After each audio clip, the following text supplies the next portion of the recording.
প্রথম ধাপের ভোটের নিরাপত্তায় ৭৮ উপজেলায় নির্বাচনী এলাকায় আইনশৃঙ্খলা বাহিনীর প্রায় ১ লাখ সদস্য মোতায়েন করা হয়েছে। অনিয়মের বিরুদ্ধে ব্যবস্থা নিতে খোলা হয়েছে ১৩টি মনিটরিং সেল। অনিয়মের অভিযোগ পেলেই ভোট স্থগিতের সিদ্ধান্ত জানিয়েছে কমিশন। ১৯৮৫ সালে শুরু হয় উপজেলা পরিষদ নির্বাচন। পঞ্চমবারে এসে প্রথম দলীয় প্রতীকে ভোট হচ্ছে। ৫ ধাপের এই নির্বাচনে প্রথম ধাপে ৮৭ উপজেলায় তফসিল দেয় নির্বাচন কমিশন। তবে আদালতের নির্দেশে রাজশাহীর পবা, কুড়িগ্রামের ফুলবাড়ি ও সিরাজগঞ্জের উল্লাপাড়ার ভোট স্থগিত হয়।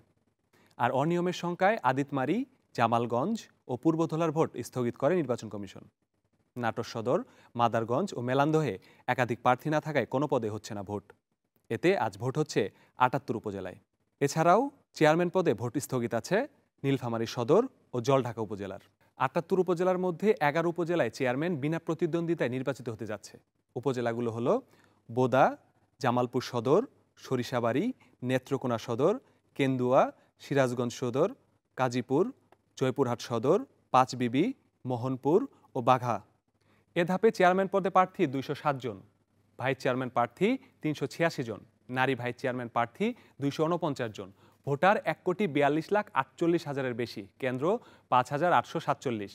ভোটের নিরাপত্তার দায়িত্ব পালন করছে আইন শৃঙ্খলা বাহিনীর প্রায় ১ লাখ সদস্য। এদের মধ্যে পুলিশ, গ্রাম পুলিশ ও আনসার সদস্যরা দায়িত্ব পালন করছেন কেন্দ্রে। র্যাব ও বিজিবি মাঠে স্ট্রাইকিং ফোর্স হিসেবে কাজ করছেন। এছাড়া আচরণবিধি ভঙ্গকারীদের বিরুদ্ধে ব্যবস্থা নিতে নির্বাচনের দায়িত্ব পালন করছেন ২০০-র বেশি বিচারিক ও নির্বাহী হাকিম।